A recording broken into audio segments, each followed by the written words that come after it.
अरे बापू गण्या, आम्हाला नेवाले बरं बस स्टॉपवर. का तर मला काही काम धंदे नसेल.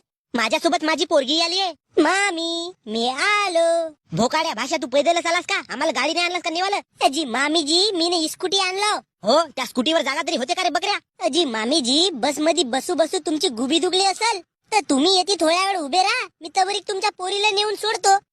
नाही बापा, मला काही भरोसा नसे तुझ्यावर. तुझ्या मित्रांना सांगलं मला का तू एक नंबरचा लोफर, नालायक, बेशरम पोरगा आहेस म्हणून. मामीजी. हॅलो सविता. सविते, तू डेंग्यासोबत जा घरी. या गण्यासोबत मी येतो. तू भोसडीच्या डेंग्या मधातच कुठे आलास बे? फिरता फिरता आलो असाच तर फिरता फिरता वापस चालला जा. मम्मी, मी गण्याच्या गाडीवर बसतो ना. डार्लिंग सविता, लवकर बस. थूक लावून सीट साफ केलं मी न, फक्त माझ्या सवितेसाठी. चमडीपणा सोड गण्या भाऊ. तू कोण शेटंजी होस बे मला सांगणारा? चला लवकर, मला भूकही लागली आहे. तर घरून जेवता नाही आला का जी तुम्हाला? इकडे फुकटचा हेपलाल भेट